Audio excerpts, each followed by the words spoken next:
Olá, boa noite, tudo bem?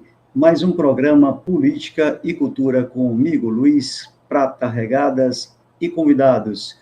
Hoje, dia 17 de agosto, programa 22º do ano e os 150 desde o dia 23 de março. O tema do programa hoje é Ameaças Fascistas de Jair Bolsonaro. Você que está entrando aí, vai comentando, vai compartilhando, dando link e chamando seus convidados e convidadas. O professor de hoje convidado é o amigo professor Fábio Gentili, professor de Ciências Políticas no Departamento de Ciências Sociais da Universidade Federal do Ceará. Professor, boa noite, seja bem-vindo e obrigado por mais uma vez aqui no nosso canal. Obrigado, Luiz. É sempre um prazer voltar. Aqui fazia tempo que não voltava nesse seu canal, então realmente aceitei com muito prazer o convite para conversar sobre esse tema tão interessante agora na conjuntura eleitoral. Verdade, isso é um tema de suma importância, né, que chega ameaças todo dia do presidente da República e de seus apoiadores. Mas antes de começar, eu quero dizer que o canal tem programação semanal. Toda segunda-feira tem um programa O Mundo do Trabalho com o jornalista Márcio Rodrigues, às 9 horas da manhã. De segunda a sextas, das 13 às 14 horas, tem um programa jornalístico com as principais notícias do dia, chamado Em Dia com o Ceará, com o jornalista Rogério Gomes e Cláudio Teran. Toda terça-feira tem um programa às 7 horas da noite, Política Sem Censura, uma segunda opinião, que a gente debate temas atuais das eleições do Brasil e do Ceará. Toda quinta-feira, amanhã, às 7 horas, tem um programa do Setorial de Saúde do SUS. E às quartas-feiras tem esse programa. Professor, como o fascismo usa a religião no Brasil?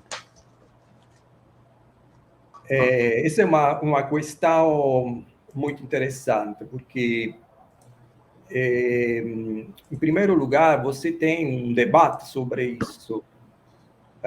Tem alguns, já faz tempo, desde que o fascismo surgiu, se manifestou na história, muitos cientistas da época, observadores, observaram que o fascismo se apresentava com um ritual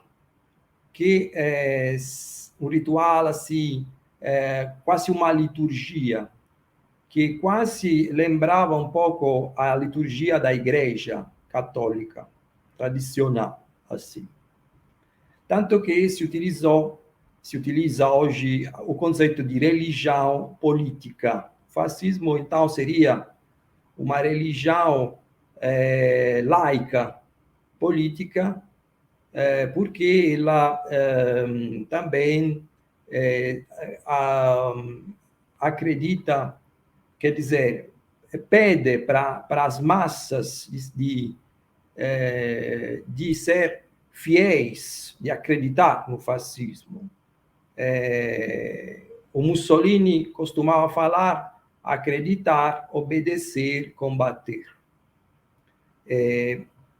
Além disso, depois a gente tem que dizer que o fascismo criou uma aliança com a Igreja Católica. Um dos motivos desta aliança era porque os dois estavam combatendo o comunismo, o avanço do comunismo e do socialismo naquela época, e também porque o fascismo queria ocupar um pouco o espaço político e social da igreja, porque a igreja, como você sabe, sempre foi um poderoso organizador da sociedade civil. Agora, se a gente quer hoje, digamos assim, tentar de atualizar o que eu acabei de falar, a gente pode dizer que hoje, na nossa conjuntura, se nós olharmos de forma específica ao Brasil, podemos pensar sem dúvida, num processo de sacralização do Jair Bolsonaro pelos eleitores dele, pela base social que ele tenta de mobilizar politicamente. Então, isso lembra para nós um pouco o conceito de religião política do fascismo. Por outro lado, existe uma relação muito próxima, embora, claro, cada um com as suas diferenças, dentro da extrema-direita brasileira, entre setores que são setores, digamos, de seguidores, de militantes bolsonaristas, da direita extrema e radical, e, por outro lado, setores, digamos, religiosos, dos evangélicos, dos pentecostais, que mesmo não estando ou não compartilhando totalmente as posições de Bolsonaro e do bolsonarismo, apoiam o Bolsonaro sobre esta agenda, a pauta de pátria, Deus, pátria, família. E só para lembrar que esta pauta aqui foi a pauta do movimento integralista, que foi, na década de 30, o movimento que mais se aproximou ao fascismo italiano. Deus, pátria, família foi o tripé do integralismo, e hoje também é o tripé do Bolsonaro, dos bolsonaristas e também dos evangélicos. Enfim, acho que nessa aliança e também nesta aproximação ideológica sobre os valores Deus, pátria e família, que você tem uma aproximação entre fascismo, pelo menos, digamos, uma ideologia que se aproxima ao fascismo, e as religiões. Professor, queria agradecer aqui a Cláudia Massa, dando boa noite. Ela disse que fala do Rio de Janeiro, de Saquarema. Obrigado, Cláudia. Obrigado, Maria, falando de Marília, São Paulo. Maria de Luz, nossa amiga. Ela diz aqui que morreu um dos ditadores brasileiros, o Curió. A impunidade, que para muitos é impunidade, porque teve a lei da anistia, que foi colocada anistia ampla, que não deveria ter sido, ocasiona com que desperte no governo Bolsonaro, nos seus apoiadores, essa impunidade de falar o que quer, na hora que quer, e ameaçar Supremo e outros mais? Sim.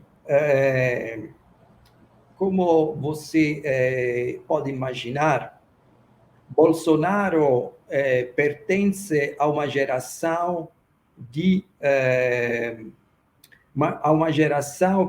viveu e participou do final da ditadura. Participou, inclusive, daquela transição da ditadura para a democracia, aquela transição que nunca acabou, porque a democracia brasileira, ela, mesmo tendo uma constituição, um pluralismo partidário, e atendendo os requisitos de uma democracia, de qualquer democracia ocidental, ficou com um acerto de contas com a ditadura. Porque, como você falou, a própria ditadura, ela criou as condições para a transição à democracia. Então, criou as transições justamente com aquela ideia que a ditadura estava concedendo, foi quase uma concessão, a ditadura estava terminando porque não havia mais as condições, então os militares estavam abrindo para a democracia. Mas fez isso com as regras deles, da ditadura. Então, com a lei sobre amnistia, destruindo muitos processos, documentos, também protegendo muitos torturadores, como vocês sabem. E outra coisa também, o Brasil foi um dos últimos países, se a gente comparar com a Argentina e Chile, que resolveu, só nos últimos anos, criar comissões sobre os crimes da ditadura militar. Então, o Bolsonaro se formou dentro desta conjuntura. Ele vai reproduzindo no seu discurso, muitas vezes, aquela ideia da ditadura militar a serviço da nação contra o inimigo, que é um inimigo interno, mas também externo. Isso foi utilizado muito para atacar o PT, para atacar os comunistas, para atacar a comunidade LGBT, para atacar os negros, para atacar as mulheres, enfim, para atacar qualquer coisa que se apresentava como diferente daquela que é a ideia de uma comunidade marcada, uma comunidade nacional marcada pelo tripé Deus, Pátria, Família. Então, isso gera uma impunidade. Outra coisa também, você sabe que isso não depende muito agora de Bolsonaro, mas você sabe que ao longo das várias etapas que marcaram o Brasil contemporâneo, você tem, então, um direito, uma estrutura jurídica brasileira que é muito complexa e, inclusive, apresenta muitas, assim, chances para você se tornar realmente impune, assim, impunido, assim. A gente pode dizer, professor, se o senhor estuda mais o tema, que o nosso direito também é composto por uma casta de famílias altas, né? A luta realmente continua a ser de classe. Então, quer dizer, como essa casta do direito vai fazer leis que beneficiem a pequena sociedade, a sociedade em sua maioria mais pobre, 80% da população brasileira, que é a que mais sofre hoje, com essa política do arroxo da economia que a gente tem vivido e dessas ameaças. Se esses fatores de tanta, como é a política externa dos Estados Unidos, tanta ameaça, as pessoas podem ter medo e se recuarem com medo de fazer alguma coisa para que o medo, que a pressão seja maior. Mas, no caso, a gente vê que o Bolsonaro blefa, né? Talvez ele não tenha tanta força, principalmente porque ele não tem apoio internacional, já que a conjuntura de hoje é diferente da de 64. Sim, de uma certa forma, é possível ver, observar na conjuntura atual alguns elementos estruturais do Brasil contemporâneo, da estrutura política, social, econômica do Brasil, que vão se reproduzindo também nesta conjuntura aqui. Como você falou, a ideia de uma elite que fica assustada, com medo, diante o avanço de um movimento progressista, é um elemento que você encontra também depois da Segunda Guerra Mundial no Brasil, com o conflito entre Vargas, apoiado pela classe trabalhadora, e, por outro lado, o mundo empresarial, junto com os militares, a elite liberal, os movimentos religiosos se juntando numa aliança reacionária. Enfim, o Brasil é marcado por este conflito de classe, com, por um lado, movimentos progressistas e, por outro lado, recuos reacionários. Só que existe uma especificidade da nossa conjuntura aqui no Brasil, que nós precisamos levar em conta. Em primeiro lugar, eu concordo com você quando você fala que o Brasil, o perigo do Brasil é aquele. Na verdade, não é um perigo. O Brasil está isolado. Perdeu toda aquele, digamos, perdeu a sua, aquele interesse internacional que teve até alguns anos atrás. A política brasileira no governo Bolsonaro, ela digamos assim, se alinhou muito com a política de Trump nos Estados Unidos. Então, isso é um elemento de fraqueza, sem dúvida. Outro elemento que eu gostaria de destacar, quando nós tentamos de associar, aproximar o Bolsonaro ao fascismo, é que, no fundo, Bolsonaro é um autoritário mas ele não tem um projeto de Estado. O Estado, na década de 30, era muito importante para os fascistas. Para Bolsonaro, o Estado é algo que precisa destruir, porque Bolsonaro é a sua equipe, o seu grupo político, digamos assim, seus aliados políticos querem destruir o Estado e colocar o Brasil dentro de uma agenda internacional neoliberal. É o que estão fazendo. Então, nesse sentido aqui, Bolsonaro, ele é um fascista, porque, quer dizer, é um autoritário que se aproxima ao fascismo no que, digamos assim, na questão da ordem, do ataque ao inimigo político, do elogio da ditadura, do uso da mídia, sem dúvida, do racismo, da homofobia, da xenofobia, da misoginia, sem dúvida. Mas sobre a questão do Estado, ele se afasta muito do fascismo, porque ele não tem um projeto de Estado. E pretende, inclusive, destruir o Estado social. Desmontou o Estado social brasileiro. Professor, ele vive ameaçando, como esse último dia, parece que foi ontem, disse que se não entregará a faixa em caso de fraude eleitoral. Voltou a repetir, né, que eu acho que ele já tinha falado isso anteriormente. O senhor acredita que se ele perder, ele vai entregar a faixa, se perder para o Lula, principalmente? Agradecer a todos vocês, gente, estão aí assistindo, compartilhando, comentando, curta à vontade, diga onde é que você fala, de onde é que você está nos assistindo. Comentem, compartilhem, inscreva-se no canal. E se puder, vire membro, né? E doe Pix para a gente comprar microfones, mesa de som e profissionalizar o canal. E assista a programação semanal do canal.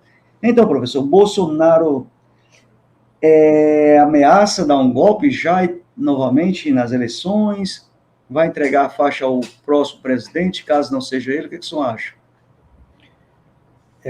Então, ao longo desses 4 anos, Bolsonaro nos acostumou a estas ameaças à democracia. Esta é uma estratégia muito autoritária. Como falei, a diferença com o fascismo clássico é que Bolsonaro não golpeia a democracia de fora, como um ditador clássico. Pelo contrário, ele golpeia... Mas se tivesse força, ele faria, não? Mas, digamos assim, a gente não tem como... O que nós temos, digamos assim, a gente pode observar o que ele fez. É claro que nas intenções dele, ele faria.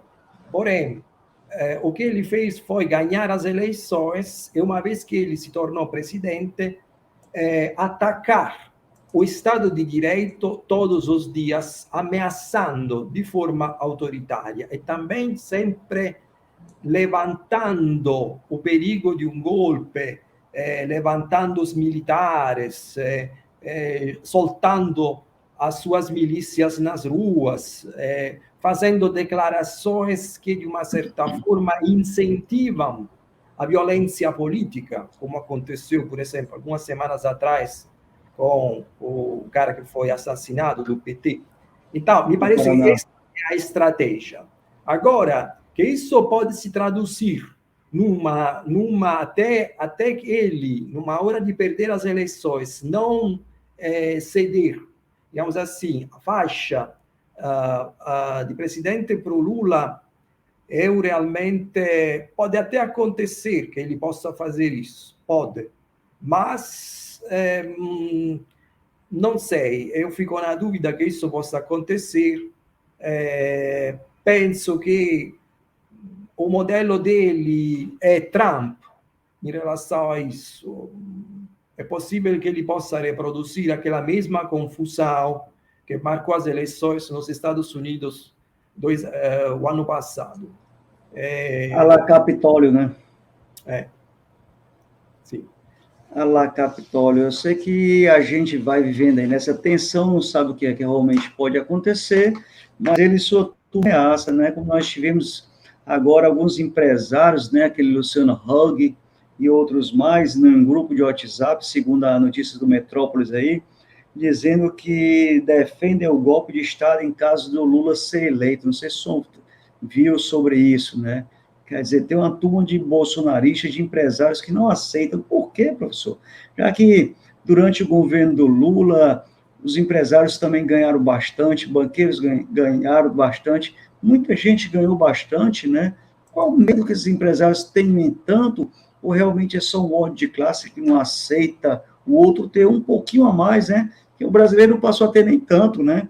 Você vê que, o Brasil tem muitas favelas, naquela época diminuiu, o salário aumentou um pouco, o poder de ganho, mas não foi aquelas coisas todas que a gente pudesse dizer que o brasileiro ia comprar lancha, iate, tirar a casa dele da beira-mar, nunca teve essa revolução, nunca teve, o Lula nunca foi nem desse de propor a revolução como foi Fidel e tudo, né? Então, qual o medo que esses empresários têm? Se tem alguma ligação com o fascismo da Itália, com o nazismo da Alemanha, ou a nossa elite brasileira realmente é uma elite das piores mundiais? Então, eu acredito que o mundo empresarial brasileiro e, de forma específica, aquele, digamos, paulista, está, digamos, dividido, mas com uma tendência a não a se afastar de Bolsonaro, a meu ver. Mas existem segmentos da elite empresarial que querem apoiar ainda, mais uma vez, Bolsonaro. Mas, ao meu ver, é bem menos do que foi 4 anos atrás, quando toda a elite empresarial apoiou Bolsonaro. Eu costumo dizer também porque o PSDB não conseguiu, não é só porque o PT estava sendo, porque o PT estava, porque precisava derrotar o PT, mas também porque o PSDB não estava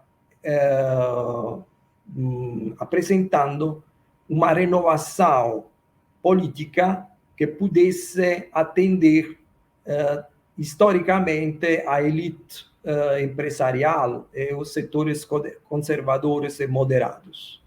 Agora, então, me parece que existe um conflito dentro da elite empresarial, da burguesia brasileira, sobre o que votar, como se posicionar a respeito. Mas eu enxergo uma tendência a apoiar o Lula. Eu estou muito favorável àquela que foi a aliança entre PT e PSDB, porque é a aliança dos dois partidos que, ao longo de algumas décadas, se alternaram na democracia brasileira, os dois grandes partidos que se alternaram na democracia brasileira e que agora se aliaram para derrotar aquele que se apresenta como uma anomalia dentro da democracia brasileira, uma ameaça populista, fascista e autoritária. Então, acho que foi um pouco o recado que os dois grandes partidos deram. E também isso se reflete também no posicionamento da elite intelectual, do mundo do direito liberal, na Carta aos Brasileiros, que foi divulgada, foi feita nos últimos dias. No último dia 11 de agosto, né? 40 segundos depois daquele de São Paulo, da ditadura. Quando a elite liberal do direito se posiciona a favor do Estado de Direito, da democracia, apoiando Então, esta aliança Lula e Alckmin contra o Bolsonaro, isso é significativo.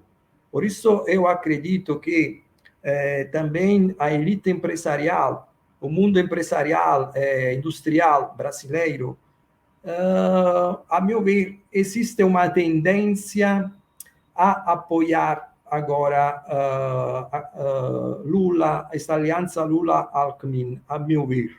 Embora tem setores que vão apoiar Bolsonaro. A luta vai ser muito apertada, sem dúvida. Não tenho dúvida sobre isso. Vai ser uma disputa eleitoral muito, muito acirrada e apertada, sem dúvida. Ô, professor, um modo mais simples e rápido, em um minuto, para o senhor tentar explicar, que não vai ser fácil, o que seria o antipetismo e o antibolsonarismo?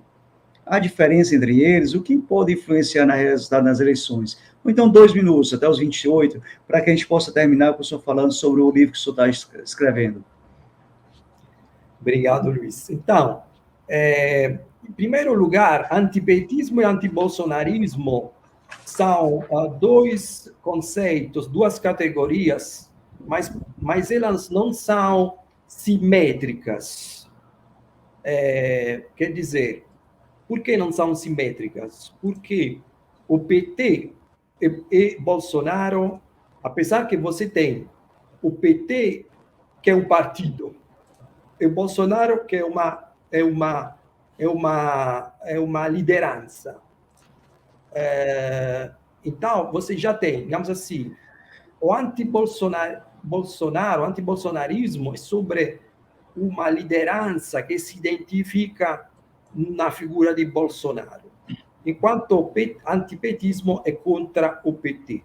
Agora, o antipetismo tem uma raiz bem, a meu ver, de longe, porque o PT no poder seria uma concessão das elites conservadoras a um avanço do progressista no Brasil, já que as esquerdas não ganharam mais.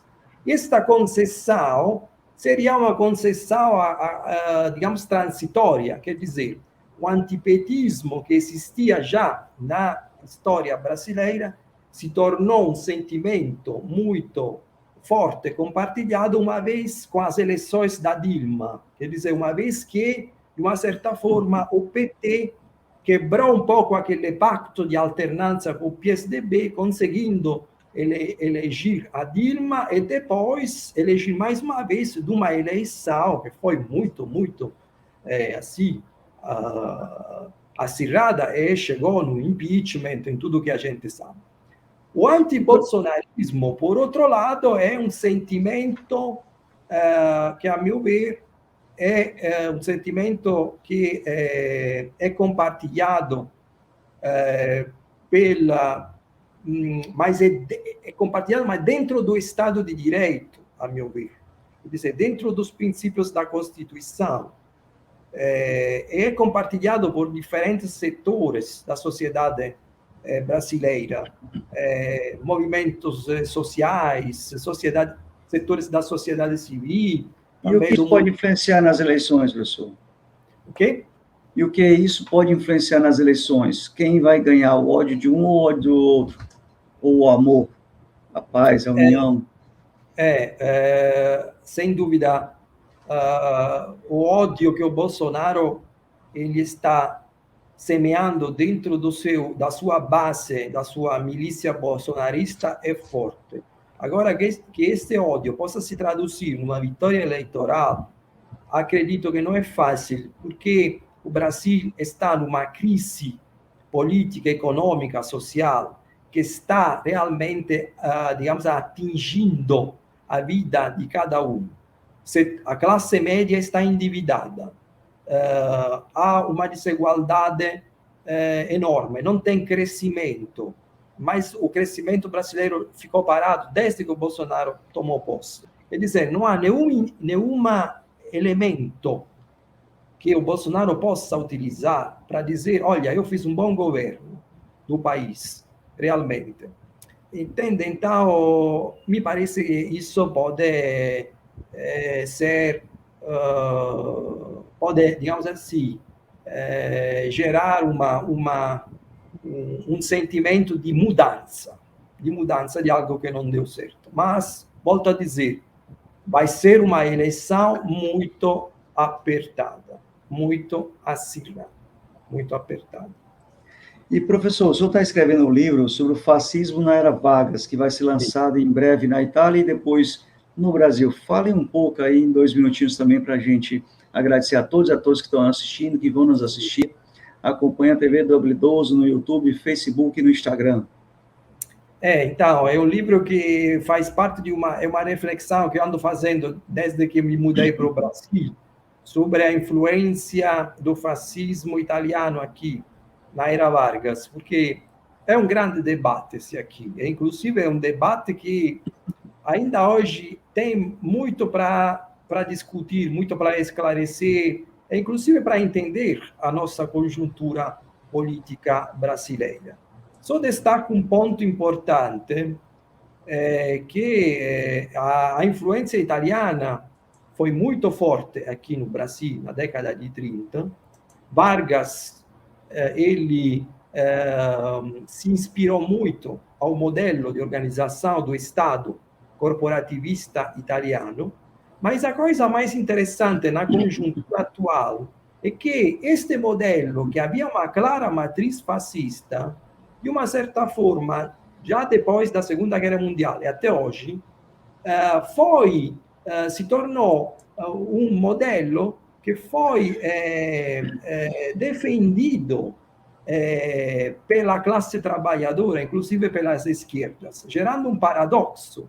Quer dizer, a esquerda defendendo algo que havia uma matriz fascista contra o ataque, o desmonte neoliberal que os governos Temer e agora Bolsonaro estão fazendo da legislação trabalhista brasileira. Então, acho que este paradoxo da democracia brasileira pode ser muito interessante hoje para pensar a nossa conjuntura. É verdade, professor, principalmente sobre a conjuntura das perdas dos direitos trabalhistas, né, conquistados na era Vargas e foram dilapidados agora de 2016, principalmente para cá, com o golpe, com a ascensão do golpe, com a ascensão da direita, né, que já deram um golpe ali pensando que ia controlar o Temer, controlar, depois veio o Bolsonaro e nada de controlar, e agora que pode piorar se ele continuar no poder, né, por isso que a direita se volta ao que no ano passado, depois de ter feito a Marcha da Família nos anos 68, lá atrás, de apoiado a ditadura militar, né, em 70 e pouco, voltou para o lado da esquerda, se juntou, e agora esse grande bloco que teve à frente, a CUT, a Fiesp, quer dizer, dois extremamente opostos, juntos no mesmo palco, e o que a gente pede realmente é uma democratização de vergonha para o Brasil, empresários investindo aqui e não somente explorando a classe trabalhadora. Professor, meu muito obrigado e suas considerações finais, por gentileza. Foi um grande prazer ficar aqui, voltar aqui sempre. Gostei muito do debate, da temática. É uma temática fundamental da nossa época. A minha expectativa é ter dado uma pequena contribuição para esclarecer um pouco a conjuntura que o Brasil está vivendo, mas dentro de uma perspectiva mais ampla, também justamente comparando o Brasil anterior com o Brasil passado com o Brasil atual e também com outros países como a Itália. E que contribuição o Sudeste, apesar do pouco tempo que a gente está fazendo as lives menores agora e pedindo a ajuda de todos e todas, que divulgue o canal, ajude o canal a chegar a 4 mil inscritos, falta 500 pessoas, a 5, a 6, a 10, porque um debate desse não pode se perder, né, com poucas pessoas assistindo. Então, nosso muito obrigado a todos e a todas, e a gente volta amanhã, às 7 horas, com o programa Setorial de Saúde, né, falando sobre agrotóxico, entrevistado é João Alfredo. Boa noite a todos e a todas, e até amanhã. Tchau, tchau. Obrigado.